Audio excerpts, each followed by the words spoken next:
Hello বন্ধুরা, good morning. আমি মৃত্যুঞ্জয় আজকে আপনাদের সামনে চলে এসেছি আরও একটি নতুন গল্প নিয়ে। তবে আজকের গল্পটি হলো আমাদের কাশ্মীর ভ্রমণের প্রথম পর্ব, অর্থাৎ কাশ্মীর ভ্রমণের জন্য কলকাতা থেকে জম্মু পর্যন্ত ট্রেন যাত্রা। কাশ্মীর ভ্রমণের জন্য যে সমস্ত ট্রেনগুলি চড়ে আমরা কলকাতা থেকে জম্মু পর্যন্ত যাই তার মধ্যে একটি অন্যতম ট্রেন হলো জম্মু তাওয়াই এক্সপ্রেস।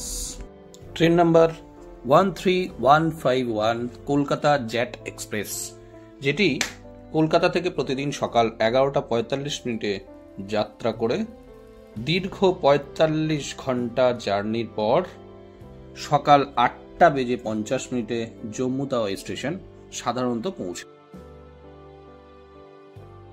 এই ট্রেনে আছে স্লিপার ক্লাস, এসি 3E অর্থাৎ এসির ইকোনমি ক্লাস, যেটা 3 টায়ারের থেকে 10% ভাড়া কম। এছাড়া আছে 3A অর্থাৎ এসি 3 টায়ার এবং AC 2 tyre. AC first class এই ট্রেনে নেই। চেষ্টা করেছি পুরো ট্রেনটা ঘুরে দেখার, কখনো স্লিপার, কখনো এসি 2 টায়ার, কখনো এসি 3E বা কখনো এসি 3 টায়ার। যদিও আমার সিটটি ছিল এসি 3 টায়ারে। এই ট্রেনের একটি অন্যতম স্টেশন হলো উত্তরপ্রদেশের রাজধানী লখনউ স্টেশন। তো চলুন বন্ধুরা, যাত্রা শুরু করা যাক। আমরা এই যাত্রাটি শুরু করেছিলাম দত্তপুকুর স্টেশন থেকে। দত্তপুকুর হয়ে কলকাতা যাব। ট্রেন ঢুকে গেছে আমাদের দত্তপুকুর লোকাল। এখান থেকে এই ট্রেনটা শিয়ালদা যাবে, কিন্তু আমরা শিয়ালদা পর্যন্ত যাব না, আমরা নেমে যাব দমদম জংশন এবং সেখান থেকে ব্যারাকপুর মাঝেরহাট লোকাল ধরে আমরা চলে যাব কলকাতা স্টেশন। কলকাতা থেকে 11:45 আমাদের জম্মু তাওয়াই এক্সপ্রেস। আমরা পৌঁছে গেছি কলকাতা স্টেশন। ঘড়ি কাটায় তখন 9:55। আমরা দাঁড়িয়ে আছি 1 নম্বর প্ল্যাটফর্মে। কলকাতা স্টেশনের 2 নম্বর প্ল্যাটফর্মে রানিং সিঁড়ি আছে। এইটাকে আপনাকে ইউজ করতে পারেন আপনারা, কারণ জেনারেলি 1 নম্বরে এসে আমরা দাঁড়াই, সেখান থেকে যদি 2 নম্বর প্ল্যাটফর্মে গাড়ি দেয় তাহলে সেখান থেকে আসা একটু মুশকিল। সামনে দিয়ে ঘুরে আসতে হবে একদম প্ল্যাটফর্মের সামনে দিয়ে, আদারওয়াইজ রানিং সিঁড়ি আপনারা ইউজ করে চলে আসতে পারেন। আমরা এগিয়ে চললাম জম্মুর দিকে। তবে আমাদের সিটটি ছিল এসি 3 টায়ারে, কিন্তু আমাদের সিটের পাশে যে উইন্ডোটি কাঁচ দিয়ে ঘেরা, অর্থাৎ আমাদেরকে কাঁচ দিয়ে প্রোটেকশন দেওয়া আছে, সেটিকে একটি বড়সড় আঘাত করা হয়েছিল মনে হচ্ছে। বাইরে থেকে কেউ ইট বা পাথর ছুঁড়েছিল। আমাদের ট্রেন 2 দিকের সবুজ ক্ষেতের মাঝ দিয়ে এগিয়ে চলেছে তার আপন তালে, আর এই সবুজ বনানী দেখে সত্যি মন ভরে গেল।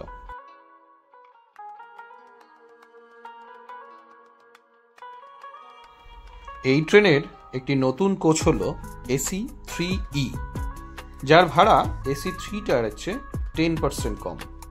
যেখান দিয়ে আসার সময় দেখলাম টিটি মহাশয় খুব মনোযোগ সহকারে কাজ করছেন। সারাদিন গড়িয়ে এখন রাত হয়ে গেছে, এবার খেয়ে নেওয়ার সময় চলে এসছে। তবে বন্ধুরা, খেতে খেতে আপনাদের সঙ্গে একটি গুরুত্বপূর্ণ তথ্য শেয়ার করি। এই যাত্রাপথের কিছু উল্লেখযোগ্য স্টেশন যেমন Bardhaman junction, Dhanbad, Gaya, Varanasi junction, Ayodhya, Lucknow, Moradabad, Saharanpur, Ambala can't, Ludhiana এবং পাঠানকোট। তারপরেই আসে কাঠুয়া জংশন, এবং এই কাঠুয়া জংশন পার করার পরেই আপনাদের যাদের যাদের প্রিপেইড মোবাইল নাম্বার আছে সেই প্রিপেইড নাম্বার কিন্তু বন্ধ হয়ে যাবে। আমরা জানি কাশ্মীরে আমাদের অন্য কোনো স্টেটের প্রিপেইড নাম্বার চলে না, তাই আপনারা যদি মনে করেন পোস্টপেড সিম নিয়ে আসতে পারেন। তাছাড়া জম্মুতে নেমে আপনারা ওখানকার লোকাল প্রিপেইড সিম কিনে নিতে পারেন, যেটি কিন্তু কাশ্মীরে চলবে। বন্ধুরা, এই যাত্রাপথটি আপনারা আরও অন্যান্য যে ট্রেনগুলি করে করতে পারেন তার মধ্যে আরেকটি অন্যতম ট্রেন হলো হিমগিরি এক্সপ্রেস, ট্রেন নম্বর 12331, যেটি রাত্রি 11:55 যাত্রা করে দীর্ঘ 37 ঘন্টা 5 মিনিট পর বেলা 1টার সময় জম্মু স্টেশনে পৌঁছায়। তবে এই ট্রেনটি সপ্তাহের প্রতিদিন থাকে না, মঙ্গল, শুক্র এবং শনিবার। তাছাড়া আরেকটি ট্রেন হামসফর এক্সপ্রেস, ট্রেন নম্বর 22317, যেটি শিয়ালদা থেকে বেলা 1:10 জার্নি স্টার্ট করে জম্মুতে পৌঁছায় 34 ঘন্টা 15 মিনিট পর রাত্রি 11:25 এবং এই ট্রেনটি অনলি মন্ডেতে চলে।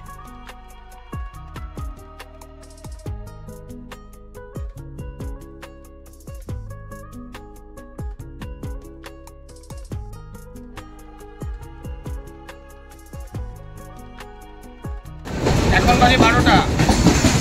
আমরা ঢুকে গেছি প্রায় লখনৌ স্টেশন। লখনৌ স্টেশন প্রায় ঢুকে গেছি। এখানে গাড়ি দাঁড়াবে। অস্বস্তিকর ব্যাপার। এসি থেকে একটু স্লিপারের দিকে এসেছি, প্রচণ্ড ঠান্ডা লাগছিল। আর এখানে কিছু লোকজন ছিল বা আছেন, তাদের সাথে একটু কথাবার্তা বলা, একটু গল্প করে গেলাম। আবার এসিতে ফিরতে হবে। লখনৌ স্টেশন এসে গেছি আমরা। লখনৌ ঢুকছে ট্রেন। এখনও পর্যন্ত যা দেখছি টাইমে আছে। কিছু কিছু স্টেশনে তো দেখলাম অ্যাডভান্স টাইমে ঢুকে গেছে, ওই জন্য অনেকক্ষণ দাঁড়াতেও হচ্ছে সেখানে গিয়ে। তা এখনও পর্যন্ত যা দেখছি লাইন একেবারে ক্লিয়ার, কোনো চাপ নেই। ট্রেন সঠিক টাইমেই ঢুকে যাবে এখনও যা মনে হচ্ছে। তারপর দেখা যাক কী হয়।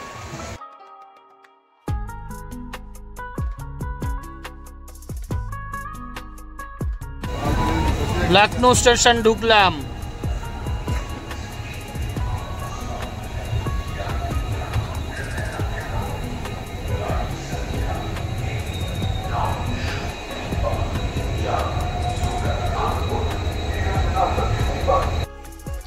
এই ট্রেন যাত্রার একটি অন্যতম বড় স্টেশন হল উত্তরপ্রদেশের রাজধানী লখনৌ স্টেশন।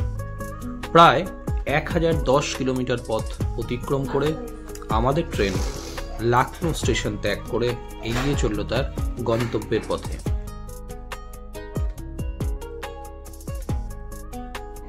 তবে বন্ধুরা, একটি অনুরোধ, ভিডিওটি এতক্ষণ দেখতে দেখতে যদি একটু হলেও ভালো লাগে তাহলে লাইক, শেয়ার ও একটি সুন্দর কমেন্ট করে দেবেন এবং চ্যানেলে নতুন হলে সাবস্ক্রাইব করে আমাকে আরও বেশি ইন্সপায়ার্ড করবেন। এই ট্রেন যাত্রায় আরও একটি সকাল আমাদের জন্য অপেক্ষা করছিল। তবে আজকের সকালে আমরা পৌঁছে গেছি পাঠানকোট স্টেশন। প্ল্যাটফর্মের বোর্ডে দেখতে পাচ্ছেন লেখা আছে PTKC, অর্থাৎ পাঠানকোট।